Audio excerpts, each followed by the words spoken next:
ቅዱስ ዮሐንስ ግን በቃሉ እንደጸና ነበር። አሁንም ቢሆን በኔና በሞት መካከል የሰከንዶች ረፍራፊም ቀርቶ ቢሆን ክርስቶስ አምላክ ነው። አርጤምስ ግን ሰው ናት። ክብሯም ልዕልናዋም ከመቃብር በታች ነው። የእግዚአብሔር ልጅ ኢየሱስ ክርስቶስ ግን አሁን በክብር በዙፋኑ ላይ ነው። በዓለም የሚፈርደው እርሱ ነው። ለእርሱ ብትገዛ ይሻልሃል አለው።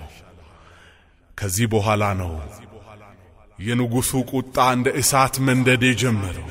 ከዚህ በኋላ ነው እሳት እንደ ተቆጣው የቡና ቅራሪ ልቡ ወደ ላይ ፍንቅል ማለት የጀመረው። ድምጥያኖስ ተቆጣ። ድምጥያኖስ እጅግ የሆነ ንዴት ውስጥ ገባ። ከዚህ በኋላ እሳቱ ይነዳል፣ በርሜሉ ተጥዷል፣ ውሃው ይፍለቀለቃል፣ ይጮሃል። ቅዱስ ዮሐንስን እጅና እግሩን ይዘው ወደዛ ወደሚፍለቀለቀው ውሃ ውስጥ ጣሉት።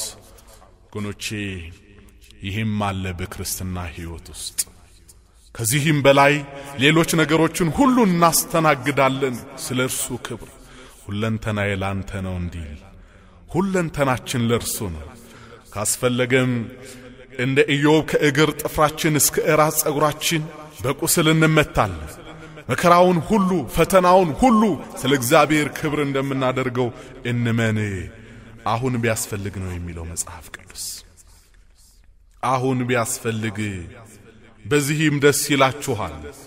ነገር ግን በእሳት ምንም ቢፈተን ከሚጠፋው ወርቅ ይልቅ አብልጦ የሚከብር የተፈተነ እምነታችሁ ኢየሱስ ክርስቶስ ሲገለጥ ለምስጋናና ለክብር ለውዳሴ የሚገኝ ዘንድ አሁን ቢያስፈልግ ለጥቂት ጊዜ በልዩ ልዩ ፈተና አዝናችኋል ይላል። አንደኛ ጴጥሮስ ምዕራፍ 1 ቁጥር 7 ላይ አዝናችኋል። እርግጥ ነው ዓለም በእግዚአብሔር ልጆች ላይ ከምታመጣው ፈተና የተነሳ ዓለም በእግዚአብሔር ልጆች ላይ ከምታመጣው መከራ የተነሳ ብዙዎቻችን እናዝን ይሆናል። የእግዚአብሔርንም ፍርድ በፍጥነት እንጠባበቃለን። ግን ይሄ ሊሆን ግድ ነው። ሐዋርያው ቅዱስ ጳውሎስ እንዲህ ብሎ ነው የተናገረው። በክፉ ወሬና በመልካም ወሬ ራሳችንን እናማጥናለን። አሳቾች ስንባል እውነተኞች ነን፣ ያልታወቁ ስንባል የታወቅን ነን፣ የምንሞት ስንመስል ነው ሕያዋን ነን፣ የተቀጣን ስንሆን አንገደል፣ ሐዘንተኞች ስንሆን ዘወትር ደስ ይለናል፣ ድሆች ስንሆን ብዙዎችን ባለጠጎች እናደርጋለን፣ አንዳች የሌለን ስንሆን ሁሉ የኛ ነው ይላል። ክብር ምስጋና ይግባው። ሁለተኛ ቆሮንቶስ ምዕራፍ 6 ከቁጥር 8 ጀምራችሁ ተመልከቱት። ሁሉ የኛ ነው። ምክንያቱም እግዚአብሔር ያለው ሁሉ አለው። በእሳት ውስጥ፣ በውሃ ውስጥ፣ በበረሃና በከተማ፣ በሸለቆና በሰገነት ላይ ሁሉ ጊዜም በእንዲህ አይነት ፈተና ውስጥ በእንዲህ አይነት መከራ ውስጥ እናልፋለን። ግን ወገኖቼ ሁሉ ለበጎ ነው፣ ሁሉ ለመልካም ነው። እንዲህ ተብሎ ነው የተጻፈው። እግዚአብሔርን ለሚያምኑት እንደ ሐሳቡም ለተጠሩት ነገር ሁሉ ለበጎ እንዲደረግ እናውቃለን። የሐዋርያው የቅዱስ ጳውሎስ መልእክት ወደ ሮሜ ሰዎች ምዕራፍ 8 ቁጥር 28 ላይ ተመልከቱ። እግዚአብሔርን ለሚያምኑት እንደ ሐሳቡም ለተጠሩት ነገር ሁሉ ለበጎ እንዲደረግ እናውቃለን። ደግሞም ከዚህ በላይ ስለ ስሙ መከራ እንቀበላለን። ከዚህም በላይ ፍለጋውን እንከተላለን። እግዚአብሔር ከኛ ጋር ስለሆነ በውሃ ውስጥ አንሰጥም። የእሳቱም ወላፈን የሰናፊላችንን ጫፍ አያገኘውም። አንተ የኔ ነህ ይላል ቅዱስ አምላካችን እግዚአብሔር። ትንቢተ ኢሳይያስ ምዕራፍ 43 ቁጥር 1 ጀምሮ ተመልከቱት። ተቤዥቻለሁና አትፍራ፣ በስምህም ጠርቻለሁ። አንተ የኔ ነህ። በውሃ ውስጥ ባለፍክ ጊዜ ካንተ ጋር እሆናለሁ። በወንዞችም ውስጥ ባለፍክ ጊዜ አሰጥሙህም። በእሳትም ውስጥ በሄድክ ጊዜ አትቃጠልም፣ ነበልባሉም አይፈጅህም። እኔ የእስራኤል ቅዱስ አምላክ እግዚአብሔር መድኃኒትህ ነኝ ይላል። እግዚአብሔር ለሁላችንም መድኃኒት ይሆነን፣ ለሁላችንም ፈውስ ይሆነን። ዓለም ይሄ በሽታ መድኃኒት የለውም፣ ይሄ በሽታ መፍትሄ የለውም ትላለች። በአምላካችን በእግዚአብሔር እጅ ግን የችግሮቻችን ቁልፎች አሉ። በአምላካችን በእግዚአብሔር እጅግን ልዩ የሆነው መድኃኒት አለ። እኔ ጤናህን እመልስልሃለሁ ከቁስልህም እፈውስሃለሁ ይላል ትንቢተ ኤርምያስ ምዕራፍ 30 ቁጥር 17። በሐዘን ሸለቆ ያላችሁ በጽኑ ደዌ ተይዛችሁ ከአልጋ ተጣብቃችሁ ምህረት የምትጠባበቁ በተስፋ ልባችሁን ሙሉ ዛሬ በዳዊት ከተማ መድኃኒት ተወልዶላችኋል የሚል የምስራች አሁን ወደ ጆሮአችሁ እየመጣ ነው። እግዚአብሔር ይፈውሳል፣ እግዚአብሔር ያድናል፣ እግዚአብሔር ይታደጋል። በውሃ ውስጥም በእሳት ውስጥም በብርሃንም በጨለማም እግዚአብሔር መድኃኒት ነው። ለዚህ ነው እኔ መድኃኒት ነኝ ተብሎ የተጻፈው። ቅዱስ ዮሐንስን በፈላው ውሃ ይቀቅለው ነበር። ስቃዩን እንዲህ በቃል መግለጽ አይቻልም ወገኖቼ። እኛኮ ዛሬ የምንቀልድበትን ክርስትና አባቶቻችን እንዴት ባለው ጽኑ መከራ እንዴት ባለው ጽኑ ፈተና እንዳመጡልን ስለማይገባን እንጂ ክርስትና ዋጋ ኮን ከፍለ ነበር። ክርስቶስ ደሙን አፍስሶበታል፣ ስጋውን ቆርሶበታል።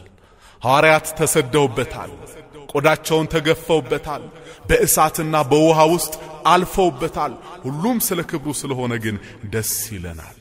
ደግሞ እግዚአብሔር መከራውን ሁሉ አሳልፎ ዳላ ያደርሰናል። የደረሰብን መከራ በእኛ ውስጥ የሚፈራረቀው ነገር ሁሉ በእርግጥ በሌሎች ሰዎች ላይ ከደረሰው አይበልጥ። አንዳንድ ሰዎች በእኔ ላይ የመጣው በማንም ላይ አልመጣም ይላሉ። ምን ያህል እርግጠኞች እንደሆኑ ግን አላውቅም።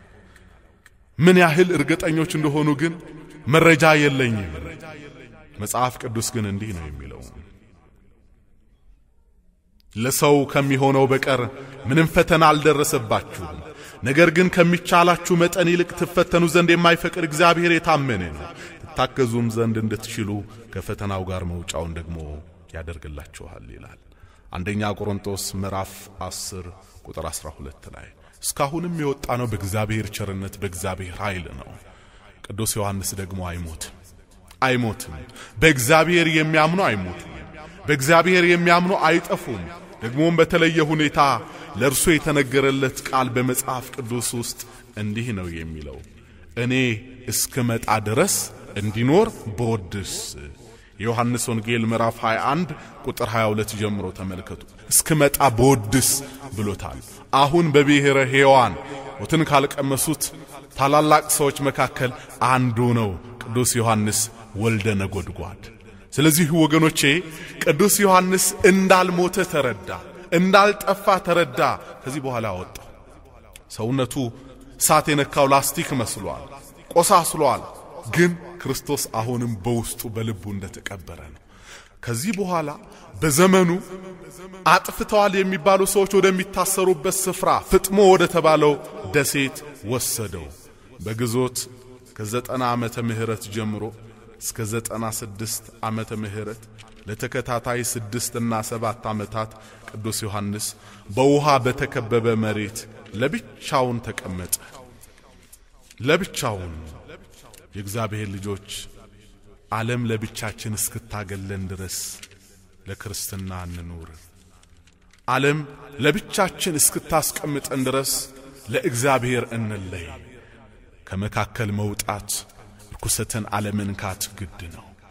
6 ዓመት ከ6 ዓመት በኋላ እግዚአብሔር ወደ ዮሐንስ በምህረት መጣ። ከ6 ዓመት በኋላ 6 ዓመት ያለቅስ ነበር፣ ያዝን ነበር። የሚያለቅሰው የሚያዝነው ግን የዚህ ዓለም ተድላ ደስታ ቀረብኝ ብሎ አይደለም።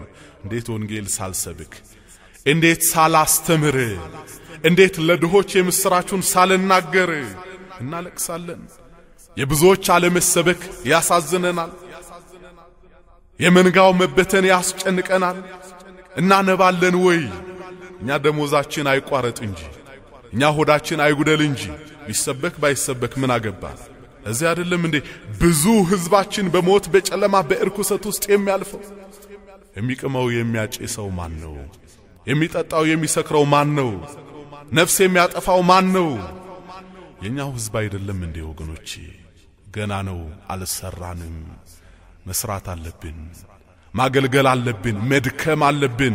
ምን ያህል ዘመን እንደምንኖር አናውቀውም። እያለቀስንም ቢሆን እግዚአብሔር ሊጎበኛቸው የሚገባቸው ብዙ ህዝብ አለን። ብዙ እግዚአብሔር ሰራዊት ብዙ ነው በከተማም በገጠርም ውስጥ ዮሐንስን ያስለቅሰው የነበረው ይሄ ነው ከዚህ በኋላ ነው ቅዱስ ዮሐንስን እግዚአብሔር ያየው ከዚህ በኋላ ነው ከ6 ዓመት በኋላ መጣ ዮሐንስ በቃ እግዚአብሔር በቃችሁ ይበለን ረሃቡን በቃችሁ ስደቱን በቃችሁ መከራውን በቃችሁ እልቂቱን በቃችሁ ሁሉን ነገር በቃችሁ ይበለን አለበለዚያ ይቀጥላል ሁሉ ነገር ይቀጥላል ጦርነቱ ረሃቡ ስደቱ እልቂቱ እግዚአብሔር ካላቆመው ሰዎች አያቆሙትም በቃ አለው እግዚአብሔር በቃ ከዚህ በኋላ ዓለም ከተፈጠረ ቀን ጀምሮ እስካሁን ድረስ ያለውን ነገር እነግርሃለሁና ጻፍ አለው ብራናውን ዘረጋ መልአኩን ላከለት እሱም መጻፍ ጀመረ እንዲህ ብሎ በኤፌሶን ወዳለው ወደ ቤተ ክርስቲያን መልአክ እንዲህ ብለ ጻፍ አለኝ ይላል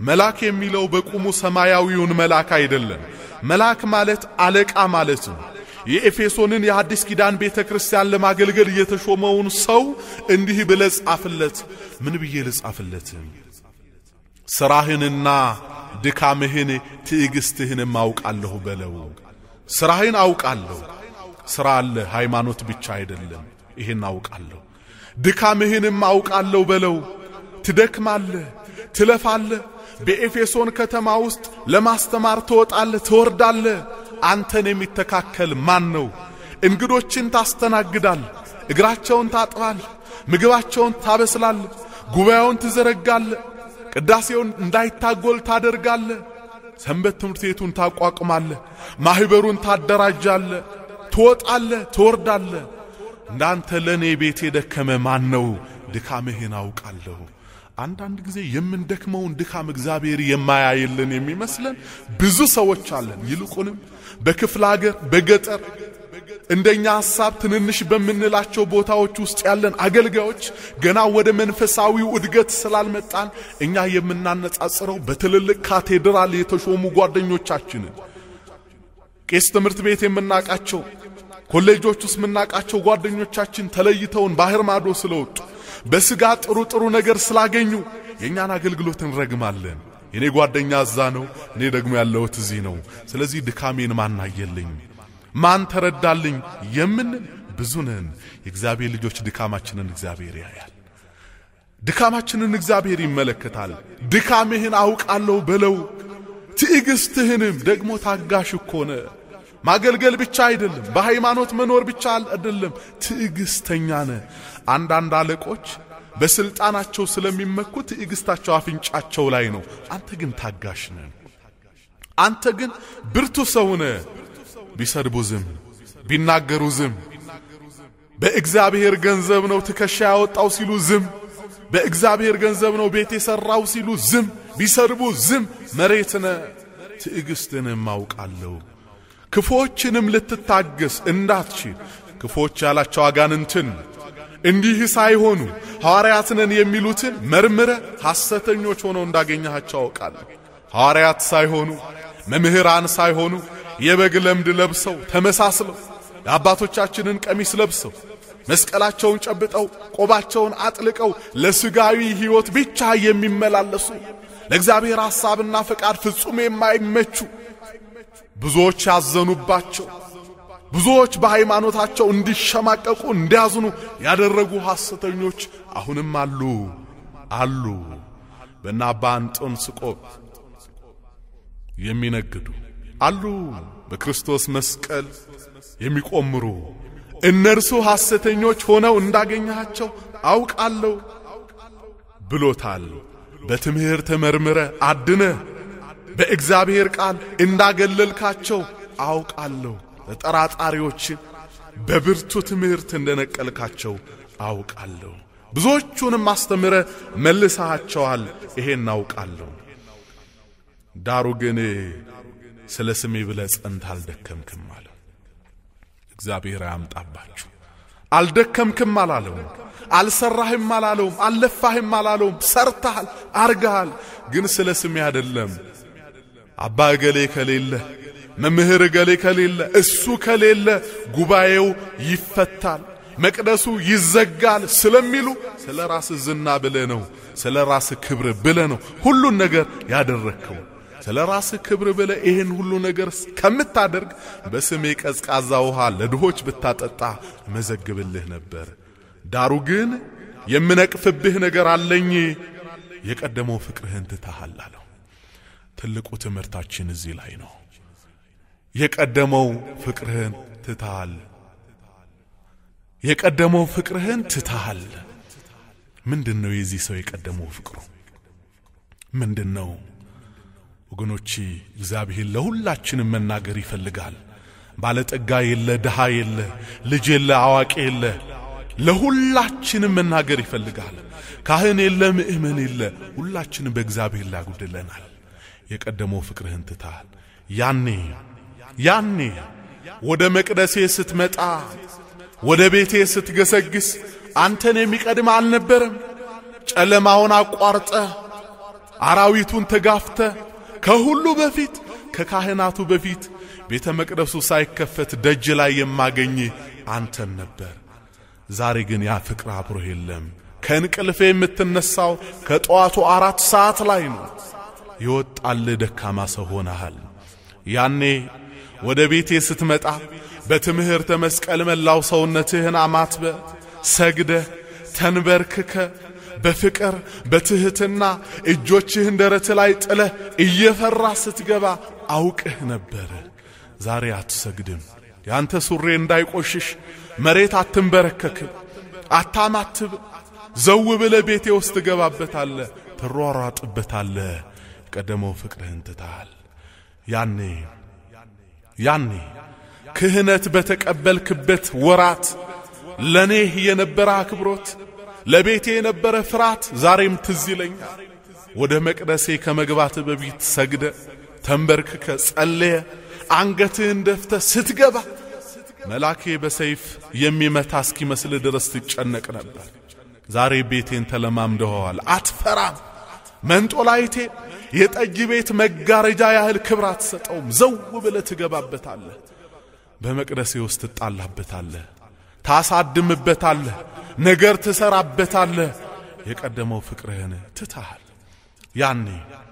ያኔ ቁልቁለቱን ወርደ አቀበቱን ወጥተ በአጥቢያ ቅዳሴ ባይኖር እንኳን ሩቅ ተሰደ ስታስቀድስ አውቃለሁ የምትቆምበት ቦታ ሆነ ተሰጦ ስትቀበል ድምጽህን ለየዋለሁ ከመቅደሴ ስትመለስ ወደ ቤት ስትሄድ ልብስ የሚሸተው ዕጣን ነበር ዛሬ ቅዳሴ ካስቀደስክ ብዙ ጊዜ ሆኖሃል ዛሬ ያንተ ልብስ የሚሸተው ሌላ ጠረን ነው የቀደመው ፍቅርህን ትተሃል ያኔ ወደ ቤቴ ስትመጣ ለቃሌ ራስህን ስታዘጋጅ ወንጌል በሚሰበክበት አትጠፋ መጽሐፍ ቅዱስህን ይዘ አጀንዳህን ይዘ መሬት ወርደ ስትማር ደስ ይል ነበር ጽፈ መዝግበ እቤት ሄደ ለቤተሰቦች ሁሉ ተነግራቸው ነበር ዛሬ ቅዱስ ቃሌን አትጽፈውም ብትጽፍም ከሳጥን ጀርባ ወርውረኸዋል ቡናና ጨው መጠቅለያ አድርገኸዋል የከበረው ቃሌን የማይሆን ቦታ ጥለኸዋል የቀደመው ፍቅርህን ትተሃል ያኔ የኔ መከራ ሲነገር የሰማዕታት መከራ ሲወራ ታለቅስ ነበር ታነባ ነበር ትነፈርቅ ነበር ዛሬ የምታሾፈው በቅዱስ ቃሌ ነው የምትተራረበው በመጽሐፍ ቅዱስ ጥቅስ ነው የምትቀልደው በቅዱሳን ታሪክ ነው የወጣል ፌዘኛ ሆነሃል የቀደመው ፍቅርህን ትተሃል ያኔ በመጽዋት ሕይወት ታማኝ ነበርክ አስታውሳለሁ ስጋህን ቆርሰው ድሆች ቢበሉት ቸር ነበርክ ሁሉን ታስተናግድ ተመግብ ነበር አስታውሳለሁ ጃኬትህን አውልቀ ጫማህን አውጥተ ለድሆች ሰጥተሃል ዛሬ 5 ሳንቲም የምታሳዝን ንፉግ ሰው ሆነሃል ዛሬ አንተ የምታሾፈው በድሆች የልመና ስልት በተፈጥሯቸው አካለ ጎዶሎነት ነው የወጣል ከንቱ ሰው ሆነሃል ያኔ በጸሎት ሕይወትህም ታማኝ ነበርክ ጸልየ አይደክምህም ነበር ውዳሴ ማርያም አይቀርህ መልካ መልኩ አይቀርህ ዳዊቱ አይቀርህ ግንድ ተደግፈ ለረጅም ሰዓት ትጸልይ እንደነበር አስታውሳለሁ ዛሬ ከጸሎት ከጸለይክ ብዙ ጊዜ ሆነሃል አንዱ አቡነ ዘበሰማያት ዳገት ሆኖብህ 7 ጊዜ ትጀምረዋለህ 7 ጊዜ ታቋርጠዋለህ ለሊት ትቃዣለህ ቀን ትጨነቃለህ የቀደመው ፍቅርህን ትተሃል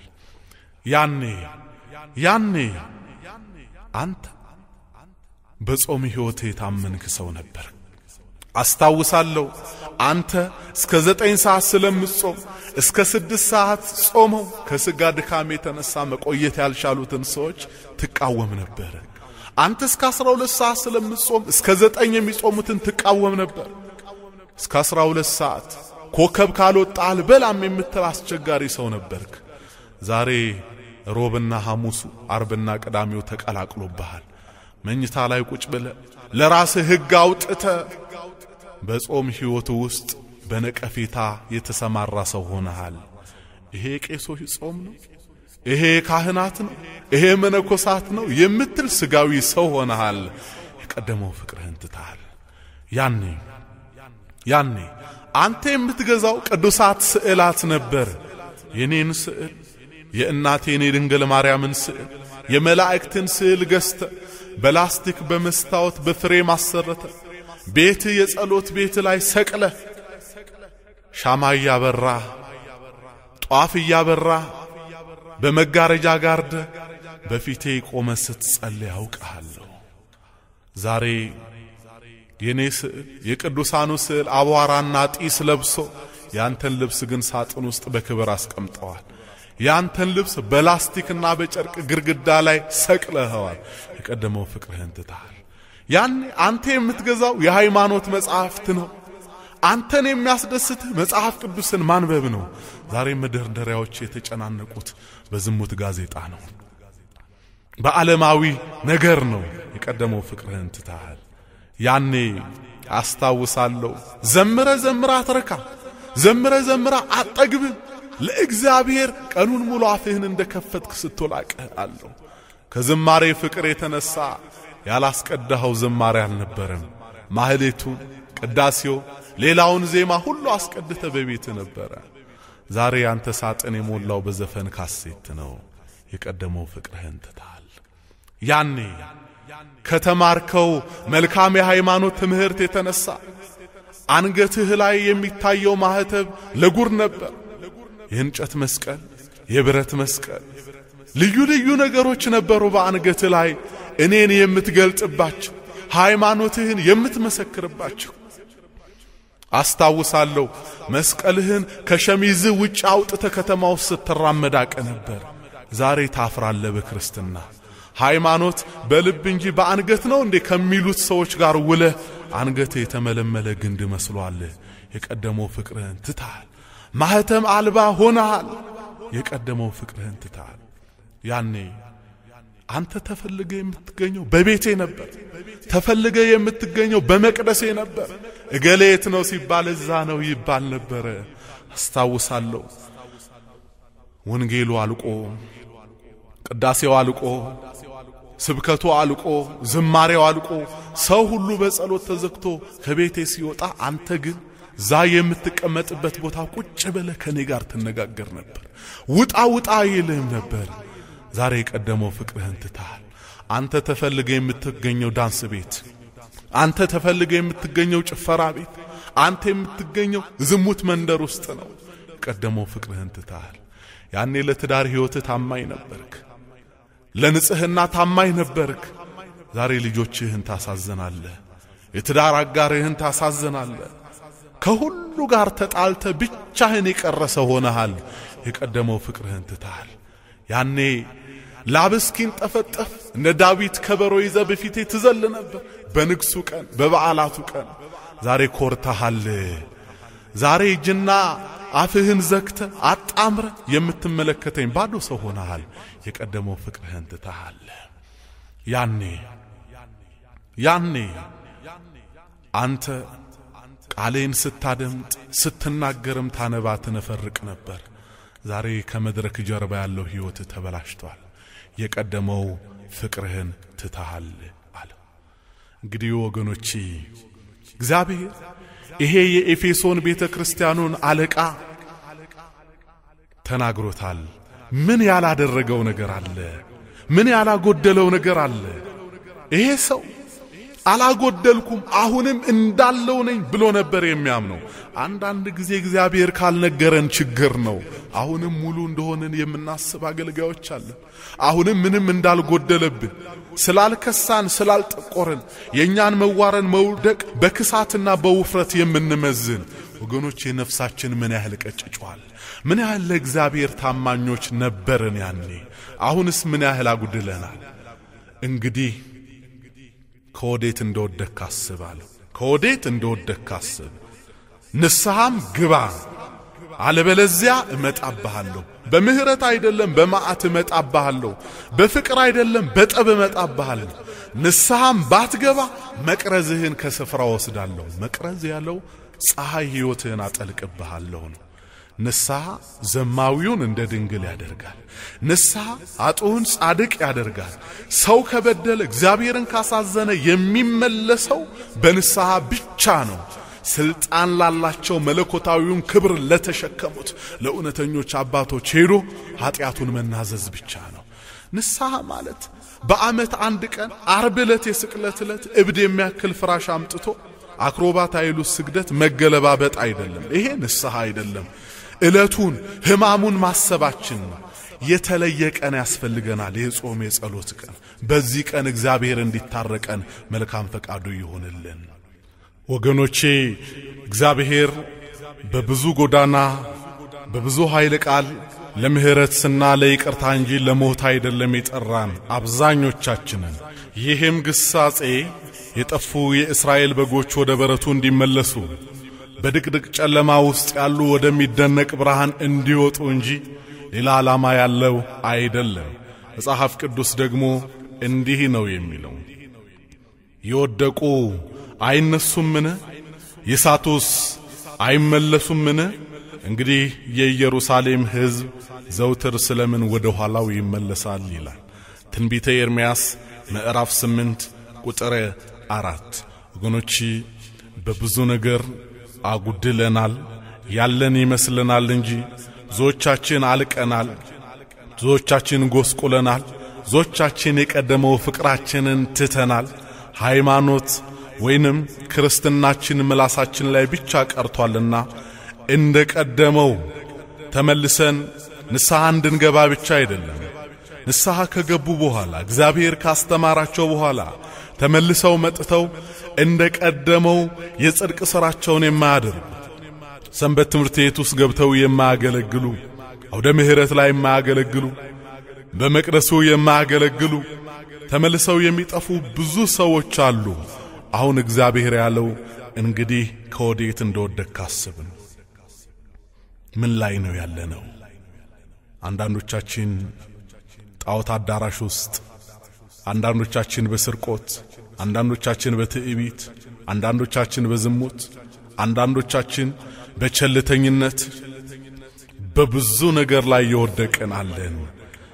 እንግዲህ ከወዴት እንደወደክ አስብ፣ ንስሐም ግባ፣ የቀደመው ሥራህን አድርግ፣ አለበለዚያ እመጣለሁ።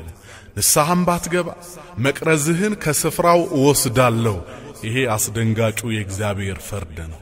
በኃይለኛው በእግዚአብሔር እጅ ደግሞ መውደቅ ያስፈራል ተብሎ ተጽፏል። ምክንያቱም አምላካችን እግዚአብሔር የሚያቃጥል እሳት ነውና። ብዙ ጊዜ አስተምሮናል፣ ብዙ ጊዜ መክሮናል፣ ብዙ ጊዜ ገስጾናል። እያንዳንዳችንን ለሞት ሳይሆን አሁን ለሕይወት ይፈልገናል፣ ለመርገም ሳይሆን ለበረከት ይፈልገናል። ግን ያጎደልን የቀደመው ፍቅራችንን የቀነስን ሁላችን አቤቱ አንተ ጠግነን፣ አንተ ፈውሰን እንድንለው ያስፈልጋል። እንዲህ ተብሎ ነው የተጻፈው፣ ኑ ወደ እግዚአብሔር እንመለስ፣ እርሱ ሰብሮናልና እርሱም ይፈውሰን፣ እርሱ መትቶናልና እርሱም ይጠግነናል። እግዚአብሔር እንዲጠግነንና እንዲፈውሰን ቅዱስ ፈቃዱ ይሁንልን።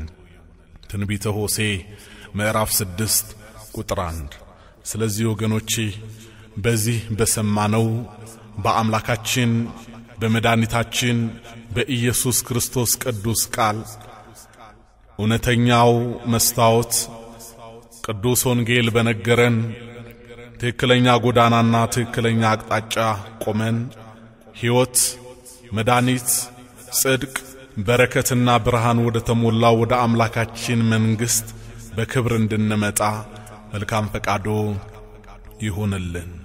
የደከምን በርትተን የወደቅን ተነስተን የዛልን በአምላካችን በእግዚአብሔር ኃይላችንን እንደ ንስር አድሰን እንደ ጥንቱ በክርስትናችን እንድንኖር የአምላካችን የእግዚአብሔር መልካም ፈቃድ ይሁንልን። የእግዚአብሔር ቸርነት የእመቤታችን አማላጅነት የአባቶቻችን ጸጋና በረከት ከሁላችን ጋር ይሁን። የቀደመው ፍቅርህን ትተሃልና የምነቅፍብህ ነገር አለኝ። ራእይ ዮሐንስ ምዕራፍ 2 ቁጥር 4 የሰው ልጅ መጨረሻው ሲያምር ነውና መልካም። ቅዱስ አምላካችን እግዚአብሔር የሁላችንን መጨረሻ ያሳምርልን። እግዚአብሔር ይስጥልኝ።